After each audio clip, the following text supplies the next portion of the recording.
ونعوذ بالله من شرور أنفسنا ومن سيئات أعمالنا من يهده الله فلا مضل له ومن يضلله فلا هادي له ونشهد أن لا إله إلا الله وحده لا شريك له ونشهد أن سيدنا ونبينا ومولانا محمدا عبده ورسوله أرسله بالحق بشيرا ونذيرا وداعيا إلى الله بإذنه وسراجا منيرا صلى الله تعالى عليه وعلى آله وأصحابه وسلم تسليما كثيرا أما بعد فأعوذ بالله من الشيطان الرجيم بسم الله الرحمن الرحيم وقل رب أدخلني مدخل صدق وأخرجني مخرج صدق واجعل لي من لدنك سلطانا نصيرا وقل جاء الحق وزهق الباطل إن الباطل كان زهوقا وننزل من القرآن ما هو شفاء ورحمة للمؤمنين ولا يزيد الظالمين إلا خسارا وإذا أنعمنا على الإنسان أعرض ونأى بجانبه وإذا مسه الشر كان يئوسا قل كل يعمل على شاكلته فربكم أعلم بمن هو أهدى سبيلا صدق الله مولانا العظيم سورة إسراء 80 নম্বর আয়াত থেকে তেলাওয়াত করা হয়েছে। আয়াতগুলোকে সামনে নিয়ে গত কয়েক মজলিসে আলোচনা হয়েছিল। আল্লাহ রাব্বুল আলামিন হযরত রাসূল আকরাম সাল্লাল্লাহু আলাইহি ওয়াসাল্লামকে যে দোয়া শিখাইলেন, কি রব্বে আদখিলনি মুদখালা সিদক, আল্লাহ আমাকে সুন্দরভাবে শান্তিময় অবস্থায় প্রবেশ করান, ও আখরিজনি মুখরাজা সিদক, এবং শান্তিময়ভাবে সুন্দর অবস্থায় আমাকে বের করান, ওয়াজআলনি মিন লাদুনকা সুলতানান নাসীরা, এবং আপনার পক্ষ থেকে বড় মজবুত সাহায্য আমার জন্য নির্ধারণ করুন। বড় গুরুত্বপূর্ণ দোয়া। কোথা থেকে সুন্দরভাবে বের হওয়ার দোয়া আর কোথায় প্রবেশ করার দোয়া। প্রথম তো হলো দুনিয়া থেকে সুন্দরভাবে বের হওয়া, কবরে সুন্দরভাবে প্রবেশ করা,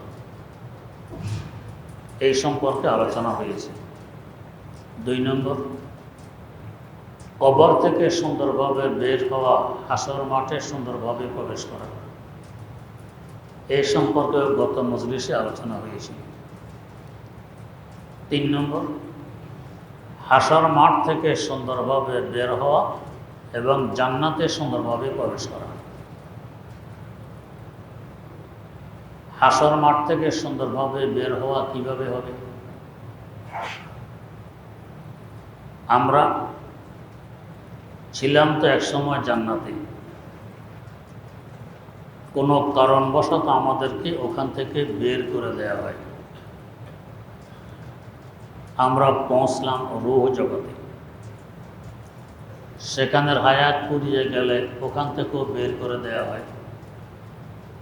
পৌঁছলাম উদর জগতে, মায়ের পেটে, এখানের হায়াত শেষ হয়ে গেলে এখান থেকেও বের করে দেওয়া হয়। পদার্পণ করলাম বিশ্ব জগতে, আকাশের পেটে, এখানের হায়াতের সমাপ্তি ঘটলে এখান থেকেও বের করে দেওয়া হবে। প্রবেশ করব কবর জগতে, জমিনের পেটে, সেখান থেকেও বের করে দেয়া হবে, প্রবেশ করব হাসর মাঠে। এই যে কতগুলো স্টেশন পাড়ি দিলাম, প্রবেশ করলাম, বের হলাম, প্রবেশ করলাম, বের হলাম। রূহ জগৎ, উদর জগৎ, বিশ্ব জগৎ, কবর জগৎ, হাসর মাঠ। প্রত্যেকটি স্টেশনে পৌঁছার পর ধারণা জন্মেছিল আমি এখানের জন্য স্থায়ী, আমাকে আর বের হতে হবে না, চিরদিন এখানেই থাকব। কিন্তু আমাকে স্থায়ীভাবে কোথাও থাকতে দেয়া হয়নি, ইচ্ছায় অনিচ্ছায় আমাকে বের করে দেওয়া হয়েছে। এমনকি এখন যে জগতে আছি,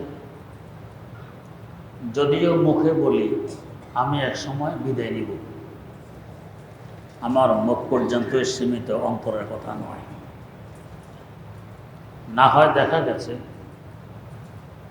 বার্ধক্যজনিত কারণে দুর্বলতা বাড়তে বাড়তে নিজ শক্তিতে বিছানা থেকেও উঠে বসতে পারি না, সারাদিন শুয়ে থাকতে পারি। এই সময় যদি কেউ সাক্ষাতে আসে, আমরা কি বলি? একটু সুস্থ হয়ে নেই, অমক কাজটি করে ফেলতে হবে, একটু ভালো হওয়ার পর তোমাদের বাড়ি গিয়ে ঘুরে আসবো। এই বহু লোকটির এখনো ধারণা আবার তার যৌবন ফিরিয়ে আসবে, সে সুস্থ। যদি কারো অন্তরের কথা হইয়াও থাকে, আমি বিদায় নিব। তারপরও মনে মনে আশা, এখন নয়, আরো 10 বছর পরে। 10 বছর পুরিয়ে গেলে আরো 10 বছরের যোগ। আমার অবস্থা হয় হার সবে গোয়ম কে পর্দা তরকে ঈসাওদা কো নাম, हर शबे गोयम के फरदा तरके ईसौदा को नाम, बासे चो फरदा शवद एमरोज रा फरदा को नाम, बासे चो फरदा शवद एमरोज रा फरदा को नाम। 10-এর পর 10 আমি যোগ দিতে থাকি, ভিতর দিয়ে আমার বিয়ে ঘটে যায়। কোথাও আমাকে স্থায়ীভাবে থাকতে দেয়া হয়, কিন্তু এই যে এসবগুলো পড়ে দিলাম, চাই হিন্দু হই কিংবা বৌদ্ধ, ইহুদি হই অথবা খ্রিস্টান, মুসলমান হই অথবা নাস্তিক মুরতাদ, সব এক রাস্তার প্রতীক। এই স্টেশনগুলো পড়ে দিয়েই হাসর মাঠে পৌঁছতে হয়েছে, এর বাইরে আর কোনো স্টেশন নেই। এমন নয় যে রূহ জগৎ বাদ দিয়ে পৌঁছে যাবো হাসর মাঠে, হবে না। উদর জগৎ বাদ দিয়ে চলে আসবো বিশ্ব জগতে, হবে না। বিশ্ব জগৎ বাদ দিয়ে পৌঁছবো কবর জগতে, হবে না। কবর জগৎ বাদ দিয়ে পৌঁছবো হাসর মাঠে, তাও হবে না। সব এক পথের প্রতীক। কিন্তু হাসর মাঠে পৌঁছার পর মালিকের পক্ষ থেকে ঘোষণা আসবে, ওয়ামতাজুল ইয়াওমা আইয়ুহাল মুজরিমুন, ও অপরাধীরা, পৃথক হয়ে যাও নিরপরাধীদের থেকে। একসাথে আর থাকতে দেয়া হবে না, একসাথে আর চলতে দেয়া যাবে না। 2 ভাগে বিভক্ত হয়ে পড়বে, এক ভাগ ডান দিকে, এক ভাগ বাম দিকে। ডান দিকের ভাগ ওই পথের প্রতীক হবে যে পথ হাসর মাঠ থেকে বেরিয়ে জান্নাতে গিয়ে প্রবেশ করেছে। আর বাম দিকের ভাগ ওই পথের প্রতীক হবে যে পথ হাসর মাঠ থেকে শুরু হয়ে জাহান্নামে গিয়ে শেষ হয়েছে। তৃতীয় কোনো পথ আর সেখানে নেই। রাস্তে দো হ্যাঁ রাওয়া মাহশর সে মঞ্জিল কি তরফ, रास्ते दो है रवा माशर से मंजिल की तरफ, एक जन्नत की तरफ है एक जहन्नम की तरफ, एक जन्नत की तरफ है एक जहन्नम की तरफ। एक रास्ता জান্নাতের দিকে, এক রাস্তা জাহান্নামের দিকে। আল্লাহ করুক আমরা সকলেই ডান পথের প্রতীক হই। এই পথের প্রতীক হয়ে জান্নাতে প্রবেশ করলে এখন মালিকের পক্ষ থেকে সুসংবাদ জানানো হবে, খালিদিনা ফিহা আবাদা। বান্দা তুমি এখানের জন্য স্থায়ী। এই চির শান্তিনিকেতন তোমার স্থায়ী থাকার ব্যবস্থা। আর তোমাকে কোথাও যেতে হবে না, আর বের হতে হবে না। এই যে প্রবেশ করেছো, এই প্রবেশে শেষ, আর বের হওয়া নেই, আর কোথাও প্রবেশও নেই, এই শেষ। যেখান থেকে সফর শুরু হয়েছে ওখানে গিয়ে সফর শেষ হয়েছে। মখরাজ আছে। জান্নাত থেকেও বেরিয়েছি আরামের সাথে, শান্তিময় অবস্থায়, ডান পথের পথিক। কারণ এই পথের পথিকরা এক তো হলো আরশে মওলার শীতল ছায়া, দ্বিতীয়ত হাউজে কাউসারের শরবত পয়গাম্বরী হাতে, সাধারণ কথা। ওয়াটারপ্রুফ বিভিন্ন মেশিন থাকে, গড়ি থাকে, আরও কত কিছু। পানির ভিতরে ডুবিয়ে রাখলেও ভিতরে পানি প্রবেশ করে না। তো আছে পানির ভিতরে, কিন্তু পানি ঢুকে না। আছে হাসর মাঠে হাউজে কাউসারের শরবত পান করার বরকতে এখন গরম অনুভব হয় না, কষ্ট অনুভব হয় না, শান্তি শান্তি, আরামে আরাম। মখরাজ আছে, এই আরাম জায়গা থেকে আরামে বের হচ্ছে। আল্লাহ ভবিষ্যৎ যখন উজ্জ্বল দেখে, একটু কষ্ট থাকলে ওইটাকে আরামে মনে হয়, শান্তি মনে হয়। তার লক্ষ্য থাকে ভবিষ্যতের দিকে, এটার দিকে লক্ষ্য থাকে না, কষ্ট মনে হয় না। হাসর মাঠে আসার পর যারা বামপথের পথিক, আল্লাহ পাকের সাথে তর্ক জুড়ে দিবে যে আল্লাহ, আমাদের সৃষ্টির সময় ফেরেশতারা আমাদের সৃষ্টির সপক্ষে পরামর্শ দেননি। ওরা বলেছিলেন ইবাদতের জন্য তো আমরা যথেষ্ট, নাহনু নুসাব্বিহু বিহামদিকা ওয়া নুকাদ্দিসু লাক। আরেক সম্প্রদায় মানুষ সৃষ্টি করার কি প্রয়োজন? আপনি তাদের পরামর্শ ব্যতি রেখে আমাদেরকে সৃষ্টি করেছেন। ওই দিন থেকে তো আমাদের সাথে শত্রুতা নেই। দিন রাত শুধু গুনাহ লিখেছে আমাদের আমল নামায়। আসলে আমরা এই সমস্ত গুনার ধারে কাছেও যাই।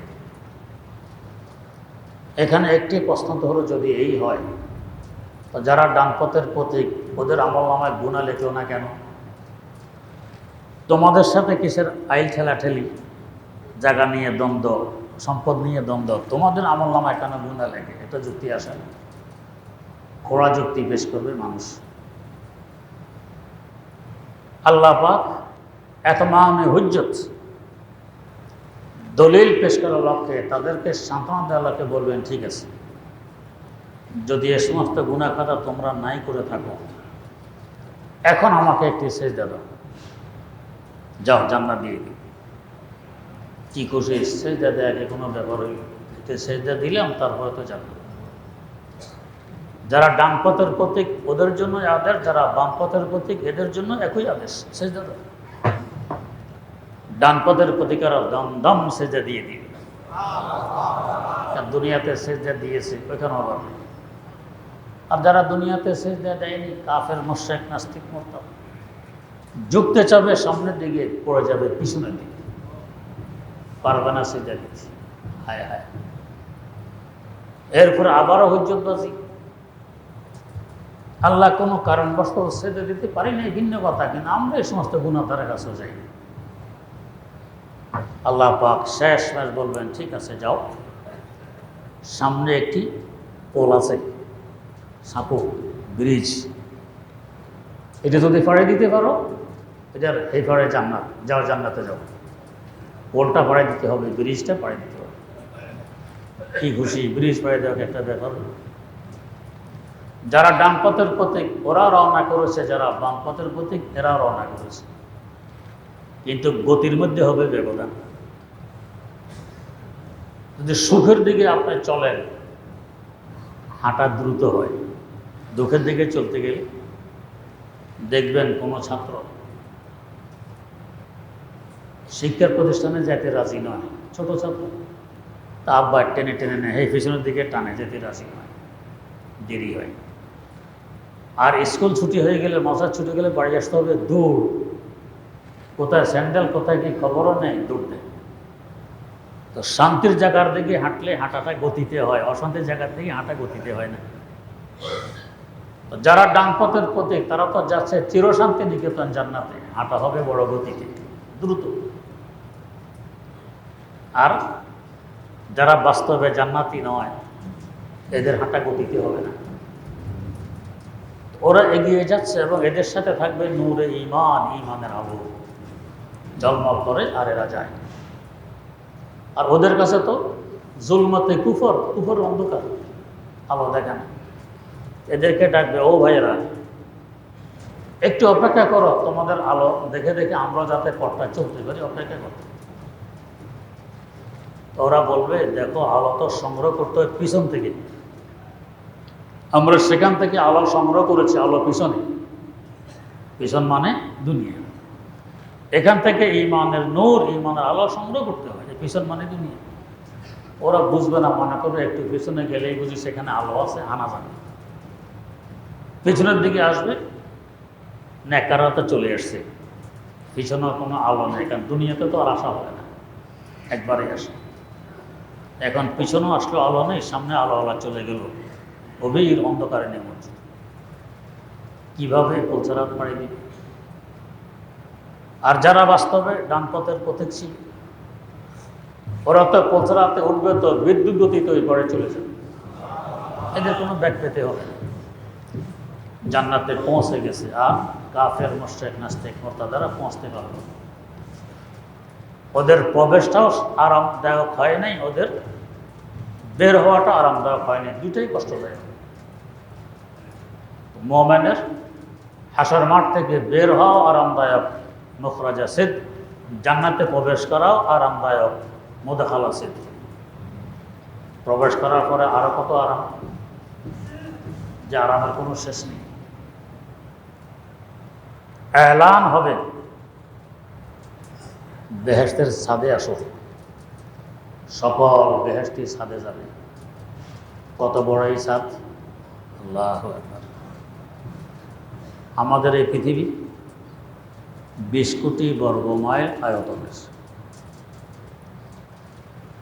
এর চতুর্দিক দিয়ে সৌরজগৎ, এর বাইরে গ্যালাক্সি, এর বাইরে গ্যালাক্সি গুচ্ছ, এর বাইরে মহাগ্যালাক্সি, এই পুরোটা হলো বায়ুমণ্ডল, বাতাসের জগৎ, কত বড়।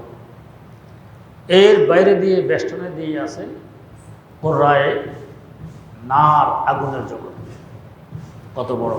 এর বাইরে দিয়ে বেষ্টন দিয়ে আছে কোরআয়ে জামহারির, ঠান্ডার জগৎ।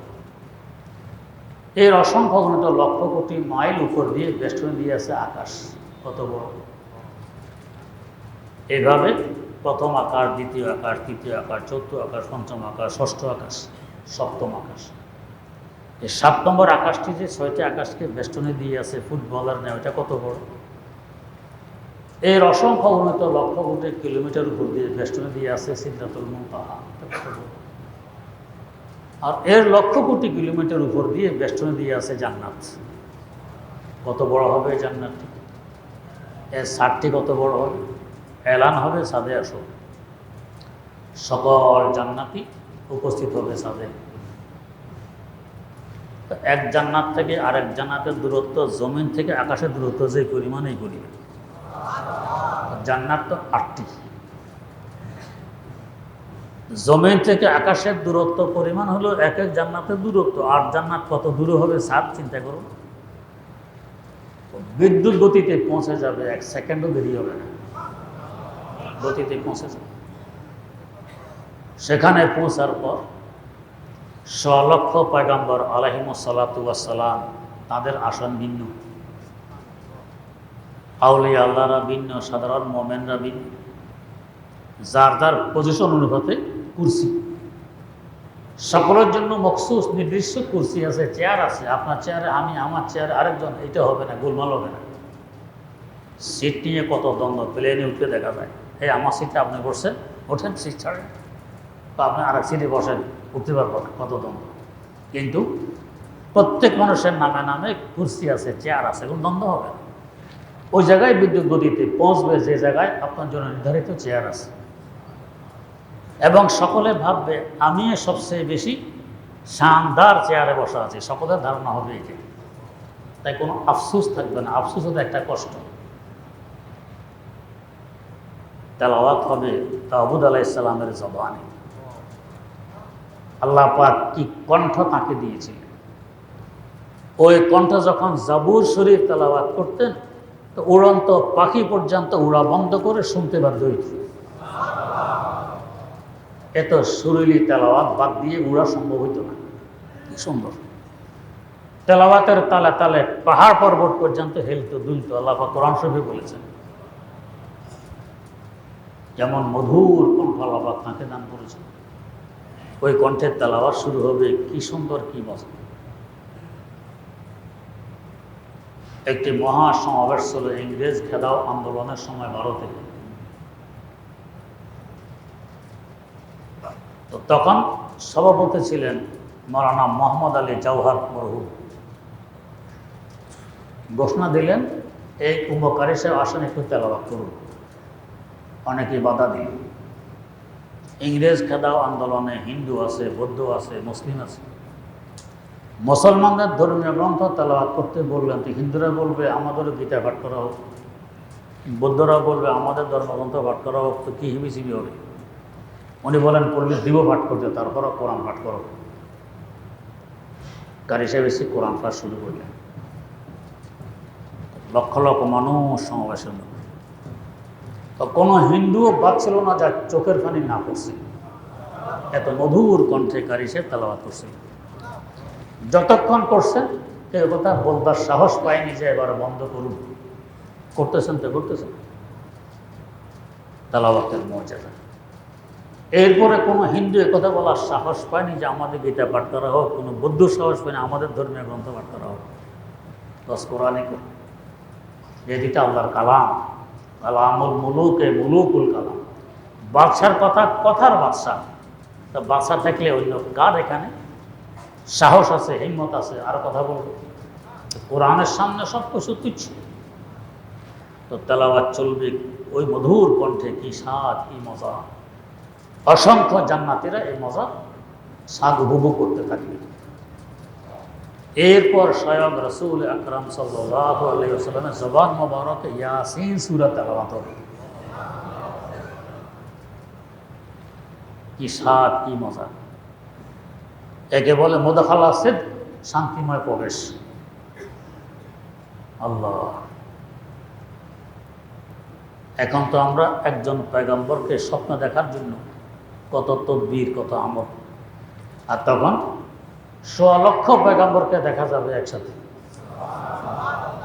কেউ কাউকে দেখার জন্য উকিঝুঁকি মারা লাগবে না, ভিড় করতে হবে না। আল্লাহ পাকের কুদরত এমন হবে অটোমেটিক দেখা যাবে। যেমন চন্দ্র দেখার জন্য সূর্য দেখার জন্য কি ভিড় করা লাগে? যার যার জায়গা থেকেই দেখতে পাই। ওখানে যার যার জায়গা থেকে যাকে দেখতে মন চাবে তাকে দেখতে পারবে, অভিযোগই লাগবে না, ভিড় করা লাগবে না। আল্লাহ পাক এমনভাবে আসন বসাবে। সফুফে আম্বিয়া কায়েম দিগার যা, সফুফে আউলিয়া কায়েম দিগার যা। নিজ নিজ অবস্থা অনুযায়ী আসন পাবে, বসবে। আল্লাহ রাব্বুল আলামিন সালাম দিলেন,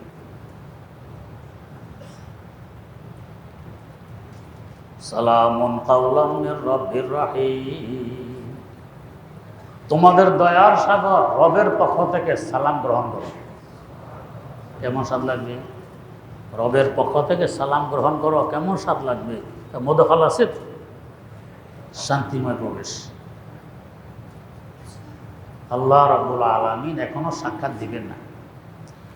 আওয়াজ আসতেছে কিন্তু এখনো সাক্ষাৎ দিবেন না, দিদার এখনো হয়নি। জিজ্ঞেস করবেন দুনিয়ায় থাকাকালীন ঈমান এবং নেকামল করলে কি কি পুরস্কার আছে, নেয়ামত আছে, আমি যে ওয়াদা করেছিলাম সব কি পেয়েছো? আমাদের ওয়াদা মাফিক সব পেয়েছো? সবাই সমস্যার বলবে আল্লাহ সব পেয়েছি, কোনো কিছুর ঘাটতি রয়নি, সব পেয়েছি। আল্লাহ পাক বলেন যাও, এর থেকে দ্বিগুণ করে দিলেন। যা ওয়াদা ছিল এর থেকে দ্বিগুণ করে দিলেন। কি খুশি কি আনন্দ। এখন যারা সরকারি চাকরিজীবী, যদি সরকার বলে এই মাস থেকে বেতন ডবল, কেমন লাগবে? কি খুশি, বেতন ডবল হয়ে গেছে।